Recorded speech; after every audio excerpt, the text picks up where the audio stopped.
tangan yang paling tinggi. Siapa di antara bapak-bapak, ibu-ibu mau masuk ke dalam surga? Ya. Wah, ada juga yang belum tunjuk tangan, masya Allah. Baik, judulnya adalah ada apa dengan surga. Subhanallah. Sebuah kajian di akhir bulan Ramadan.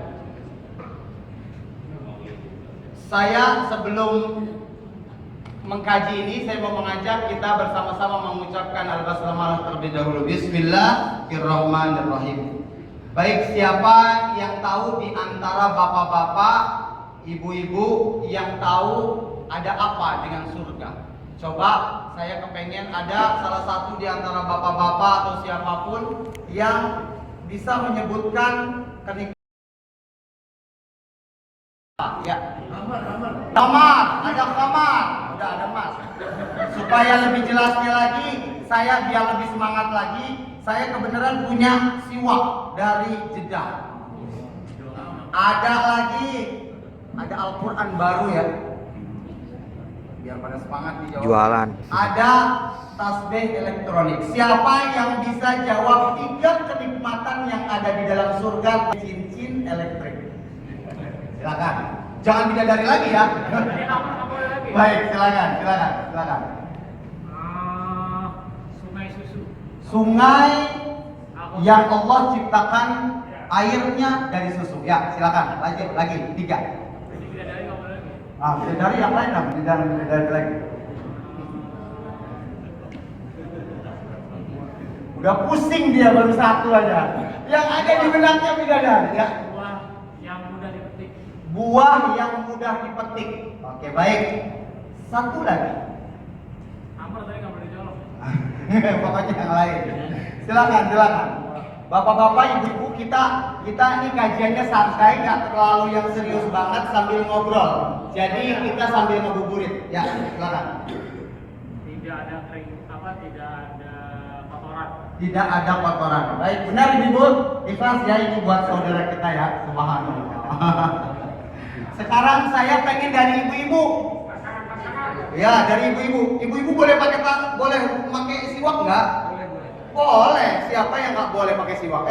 Silakan ibu-ibu. Siwak nih masih basah, silakan. Ada yang tunjuk tangan? Silakan. Ayo dong. Ayo ibu. Cuman 3. Ya baik ibu-ibu, silakan. Tidak ada yang tua. Bagus ya, silakan. Yang kedua.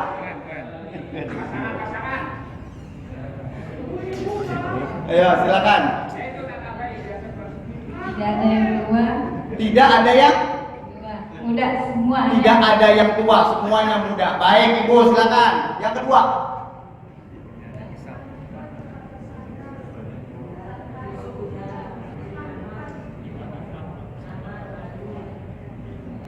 Sudah bingung.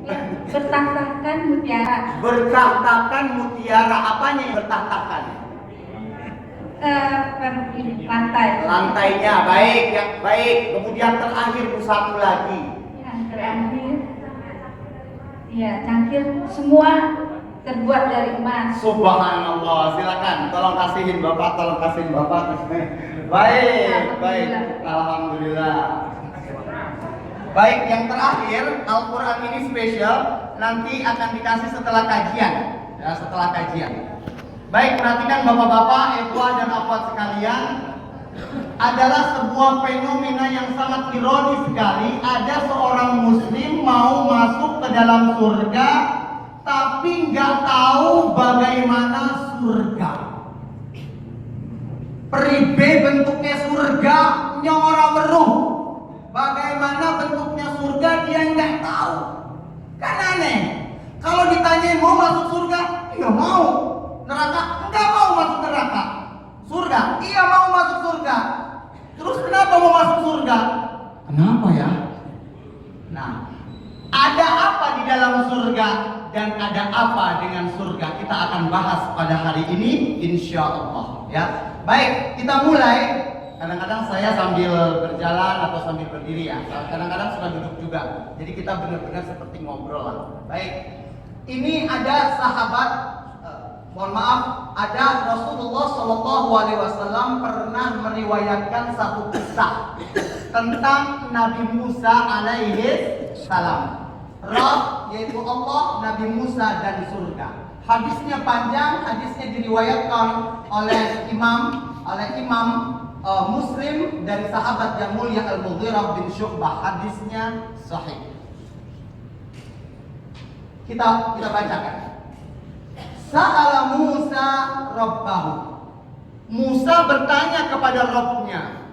Jadi Musa ini orang yang paling sering banget ngomong sama Allah. Makanya di dalam Al-Quran, wa kallamallahu Musa taklima. Sesungguhnya Allah sering banget ngajak ngomong sama Nabi Musa. Makanya Nabi Musa dijuluki dengan Kalimullah. Julukannya apa, Bu? Kalimullah. Orang yang paling sering diajak ngomong sama Allah. Ada lagi julukan Nabi yang lain. Nabi Ibrahim. Apa julukannya? Khalilullah. Yang paling dekat sama Allah. Tapi semua julukan-julukan kepada Nabi yang lain tidak sehebat Nabi kita. Apa julukan Nabi kita? Habibullah, kekasih. Subhanallah. Jadi itu dia. Oke, baik. Sa'ala Musa Rabbahu. Musa pada suatu hari bertanya kepada Rabbnya, Ma adna ahlil jannati manzilatan, wahai Rabb, aku pengen tahu banget itu kalau ada orang yang masuk surga, dia dapat surga kenikmatannya yang paling terendah, paling teringan, yang paling kecil. Bagaimana wahai Rabb? Kemudian Rabb berjawab, huwa rajulun yuji'u ba'da ma udkhila ahlul jannati al-jannata fayuqalu lahu udkhulil jannah. Wahai Musa, ini seperti nanti ketika sudah orang-orang waktunya masuk ke dalam surga, ada seseorang laki-laki memang jatahnya paling terakhir masuk ke dalam surga Allah. Semua orang masuk ke dalam surga, yang dari kanan, dari kiri, kemudian semuanya masuk. Setelah semua orang pada masuk, terakhir dia masuk. Hei kamu, masuk kamu ke dalam surga. Kamu jatah kamu sekarang masuk ke dalam surga. Ketika dia disuruh masuk ke dalam surga, dia berkata, Fayaqul, ay Rabb, wa kaif? Wahai Allah, aku pengen masuk ke dalam surga, tapi bagaimana wahai Allah? Wa qad nazalan nasu manazilahum. Orang semuanya sudah masuk ke dalam surga, udah ngambil posnya masing-masing. Bangunannya sudah diambilin, gedung-gedungnya sudah diambilin. Terus gimana dengan saya wahai Allah? Kemudian Allah mengatakan, hei kamu yang terakhir masuk ke dalam surga, jatah kamu yang paling terkecil. Atardo ayyakuna laka mithlu mulki malakin min mulukid dunya. Ditawarin sama Allah. Ini yang paling terkecil buat kamu nih. Maukah kamu dikasih satu istana mirip seperti istana salah satu raja yang ada di dunia? Kita sebutin contohnya. Ayo kita sebutin. Di Inggris ada satu istana besar. Namanya apa? Istana apa itu? Buckingham. Ibu kalau dikasih istana itu mau? Wah, siapa yang nggak mau? Tapi nggak ada apa-apanya dibandingkan dengan di Riyadh, istananya Raja Salman. Masya Allah. Atau Sultan Bolkiah di Brunei. Subhanallah. Kamu mau apa enggak seperti itu? Kemudian dia menjawab, Raditu Rabbi. Mau wahai Allah. Ya siapa yang enggak mau dikasih satu istana megah kayak begitu? Gara-gara kamu sudah sebutin Raditu ya Rabb, kamu sudah mau, maka aku tambahkan lagi, fayaqul laka dzalika wa mithluhu wa mithluhu wa mithluhu wa mithluhu. Untukmu yang tadi itu satu, aku lipatkan lagi 2 kali lipat, 3 kali lipat, 4 kali lipat, 5 kali lipat. Subhanallah. Yang tadi itu besar tuh, dilipat gandakan lagi sama Allah sampai berapa, Bu? Sampai 5. Subhanallah. Fayaqulu fil khamisah, ketika dia sedang mengucapkan yang kelima, di-stop sama orang yang tadi itu. Wahai Allah, stop, wahai Allah, cukup. Raditu Rabb. Udah cukup. Gak taunya Allah langsung berkata lagi, ya karena kamu sudah ikhlas, mau kamu menerimanya, maka aku akan kasih kamu lagi. Laka wa asyratu amsalihha. Aku kasih kamu yang tadi sudah 5 kali lipat, aku lipatkan lagi 10 kali lipatnya lagi. Allah. Ini yang paling terendah. Subhanallah. Kemudian apa jawaban orang itu? Kemudian Allah tidak segan-segan langsung mengucapkannya lagi. Walaka mashtahat nafsuk waladat ainuk. Kamu dapat lagi satu bonus besar lagi. Apa saja yang hatimu dengan matamu kamu lihat benda, atau kamu mau melihat sesuatu dan kamu inginkan, kamu dapatkan. Biasakan bapak-bapak kalau di dunia ini memang kadang-kadang suka terbatas kita. Kita pergi ke mall, bapak-bapak biasanya suka sepatu. Wih, sepatu kulit baru. Pas mau diambil, biasanya ngelihat apanya dulu?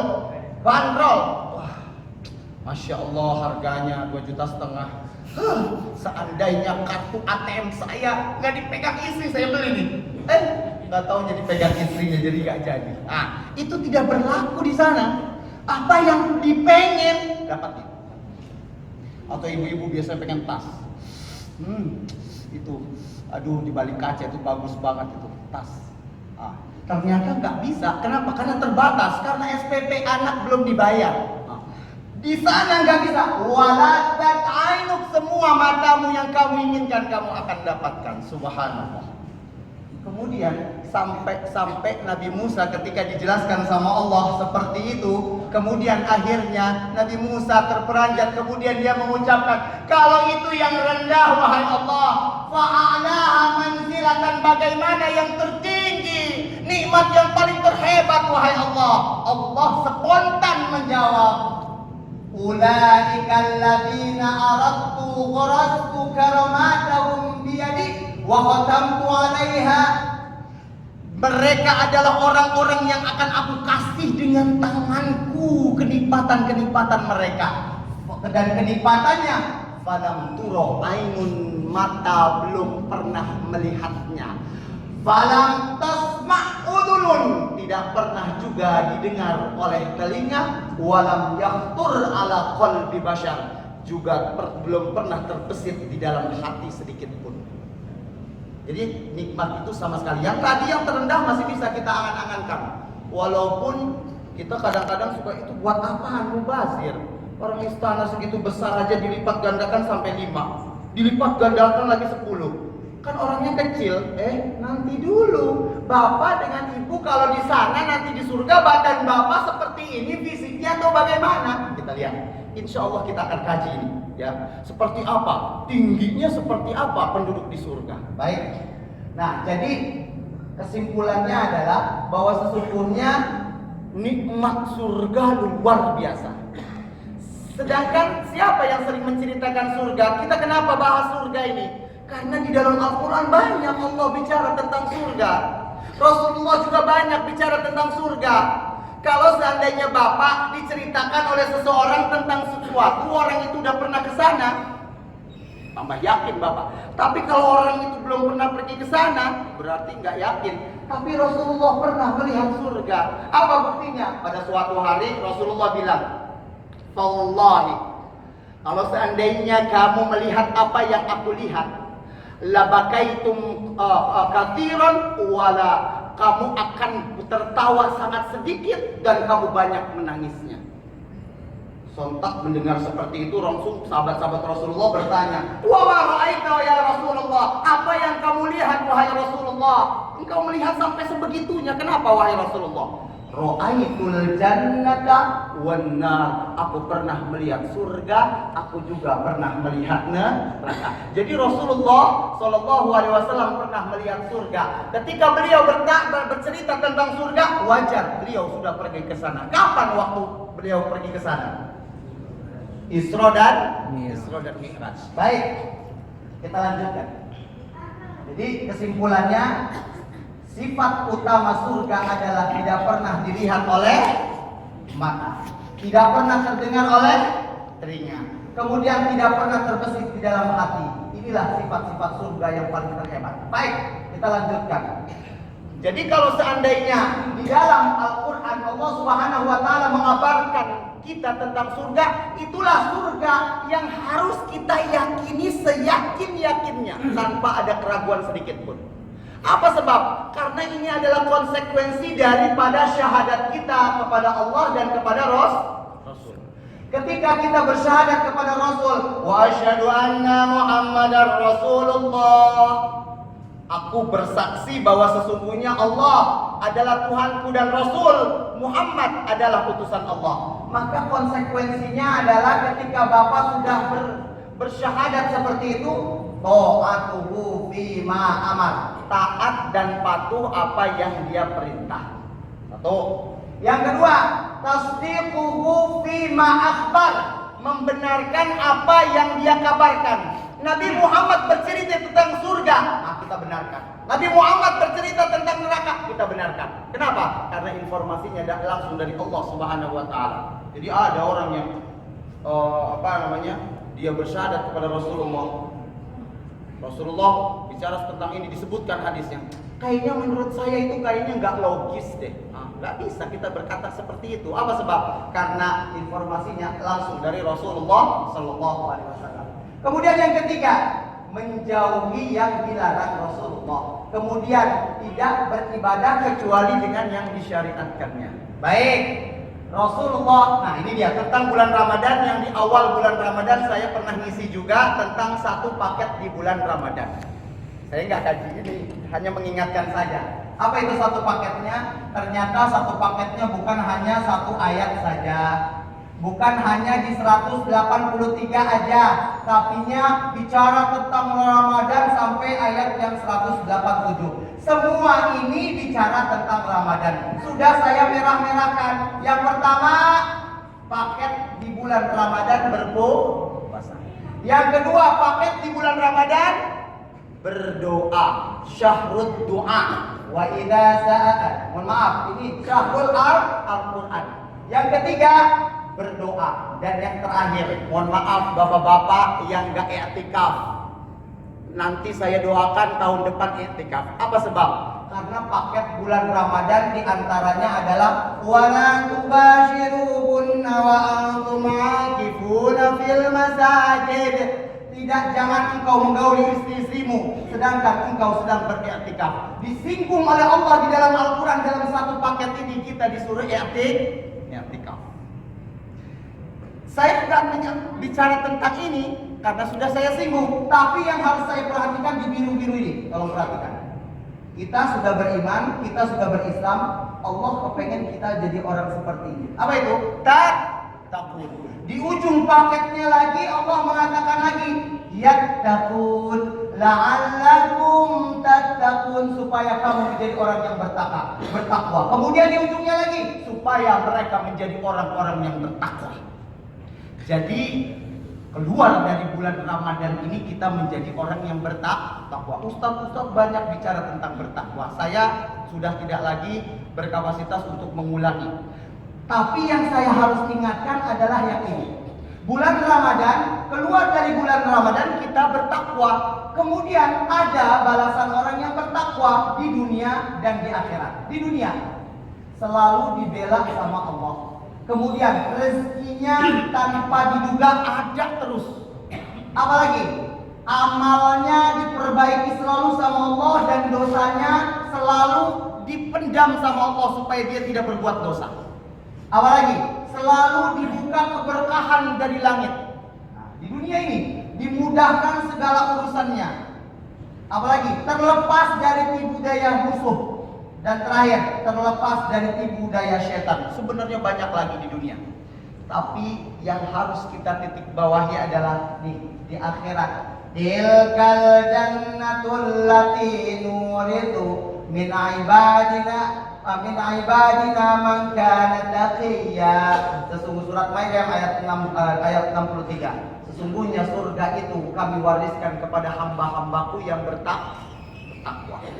Jadi surga, surga. Jadi bapak-bapak, ibu-ibu kalau keluar dari Ramadan kemudian bertakwa, ini dia rumah-rumah, bangunan-bangunan yang akan menjadi milik kita nanti di surga. Jadilah orang yang bertakwa. Gampang caranya. Apa yang kita lakukan di bulan ini nanti juga konsisten juga di bulan Ramadan, di bulan-bulan yang lain. Yang biasanya dia menahan mulutnya, nanti di bulan yang lain setelah Ramadan ditahan mulutnya. Itu orang bertakwa. Biasanya dia melakukan qiyam di bulan Ramadan, dia malam-malam menghidupkan malam. Nanti di bulan selain Ramadan dia tetap saja melakukan qiyam di malamnya, maka itu bertakwa. Ketika dia pokoknya apa yang kita lakukan pada bulan Ramadan dilakukan di bulan yang selain Ramadan nanti, itu bertakwa. Makanya kita bisa nilai diri kita berhasil apa enggak di bulan Ramadan ini. Baik, kita lanjutkan. Kabar gembira untuk orang-orang yang bertakwa, Allah dan Rasul mengabarkan sifat-sifat surga. Pertama, ini udah mulai nih. Tadi prolognya terlalu panjang ya. Oke, baik. Ini dia mulai. Sifat-sifat surga. Sifat surga ada pintu-pintunya. Pintu-pintu surga. Ada yang tahu berapa pintu-pintu surga? Ada berapa? Ada 8. Subhanallah. Kita lihat benar nggak 8. Tapi yang saya harus jelaskan adalah di dalam hadis Rasulullah dijelaskan sesungguhnya pintu surga itu besar, hebat, luas. Dzukira lana anna ma baina masra'ain min masari'il jannah masiratu 40 sana. Kalau Bapak jalan dari kanan ke kiri, kan pintu kayak gitu, ada kanan, ada kiri, ada atas, ada bawah. Nah, dari kanan ke kiri itu Bapak berjalan membutuhkan waktu 40 tahun perjalanan. 40 tahun perjalanan. Bagaimana? Sekarang saya pengen tanya, kalau pintu itu lebih besar pintunya apa ruangannya? Ruangannya. Ketika pintunya sebesar itu bagaimana dengan ruangannya? Subhanallah. Makanya nggak bisa pakai kendaraan biasa. Kendaraannya itu yang super cepat juga. Kalau 40 tahun, umur saya sekarang 40 tahun. Berarti dari sejak saya dilahirkan baru sampai sekarang baru sampai, udah punya anak 2 baru sampai. Masya Allah. Ya Allah. Baik. Kemudian, tapi nanti akan datang suatu masa di mana pintu surga akan didatangi dalam keadaan penuh berdesak-desakan. Oh, bisa berdesak-desakan, berarti manusianya besar-besar itu. Nah, kita lihat nanti sebesar apa sih manusia nanti di surga. Ada berapa tadi? Bapak tadi bilang apa? Ada berapa pintunya? Benar, ada 8. Alhamdulillah ada yang tahu. Biasanya saya kasih isi kajian temanya sama, banyak juga yang nggak tahu. Ada yang sebutin 100, ada yang sebutin banyak deh. Pokoknya enggak 8. Alhamdulillah ada 8 pintu. Apa dalilnya? Al-jannatu laha thamaniyatu abwab. Sesungguhnya surga itu ada 8 pintu. Diriwayatkan dari Imam Ahmad dari sahabat yang mulia Uqbah bin Abdissalam. Hadisnya sahih. Baik, kita lanjutkan. Tadi kita sudah tahu bahwa di dalam surga itu ada pintu-pintunya. Pintunya luas, tapi bagaimana caranya untuk mendapatkan pintu-pintu surga? Ini dia amalan-amalannya. Nih, amalan-amalannya. Jadi amalan-amalan untuk mendapatkan surga, benar kata Ustaz tadi, subhanallah. Bukan hanya di bulan Ramadan saja, tapi kita hunting, kita buru surga pun di bulan-bulan yang lain. Nih, ya. Yang pertama, sesungguhnya di dalam surga ada 8 pintu. Fiha yusamma ar-rayyan. Pintu salah satunya adalah Rayyan, pintu Rayyan. La yadkhuluhu illa shaimun. Tidak akan pernah dimasuki pintu itu kecuali orang-orang yang berpuasa. Satu amalan untuk bisa masuk ke dalam pintu surga, berpuasa. Sekarang kita semuanya puasa. Alhamdulillah. Saya berdoa mudah-mudahan kita semuanya bisa masuk ke dalam pintu Ar-Rayyan. Amin ya rabbal alamin. Baik. Yang kedua. Nah, kita yang kedua nih. Siapa saja yang suka sholat nanti konsisten dalam sholatnya, nanti du'a min babis sholat, nanti akan dipanggil dari pintu sholat. Jadi ada surga, pintunya ditulis pampang di situ, pintu sholat. Nah, kita dipanggil-panggil, hei Abdullah, sini kan, orang yang suka sholat, sini. Dipanggil, subhanallah. Wa man kana min ahli jihad, tuhya min babil jihad. Siapa yang suka berjihad fi sabilillah, ya, tidak harus dengan fisik. Jihad itu dengan jihad ilmu dan lain sebagainya, nanti akan dipanggil dari pintu jihad. Wa man kana min ahli siyam, suka berpuasa, nanti akan dipanggil dari pintu rayyan. Wa man kana min ahli sadaqah, siapa yang suka bersedekah di jalan Allah, du'aya min babis sadaqah, maka akan dipanggil dari pintu-pintu sedekah. Tuh ada berapa tuh udah tuh, ya? Udah ada berapa? Ada 4. Nah, kemudian selanjutnya. Nih dia nih. Man qala asyhadu an la ilaha illallah wahdahu la syarikalah.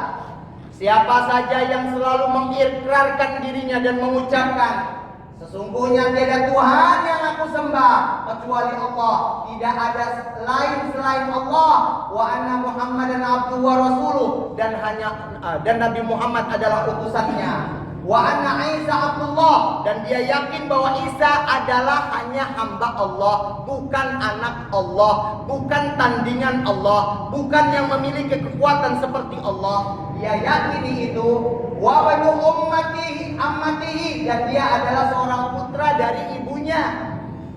Wa kalimatu alqaha ila Maryam, dan sesungguhnya salah satu tanda daripada kehebatannya Allah kepada Maryam.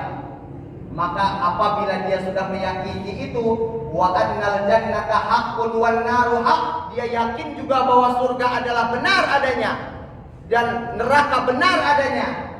Adkhalahu Allahu min ayyi abwabil jannati tsamaniyati syaa, maka Allah akan masukkan dia ke dalam pintu-pintu surga mana saja dia mau. Subhanallah. 2. Iman ya Bu ya, iman.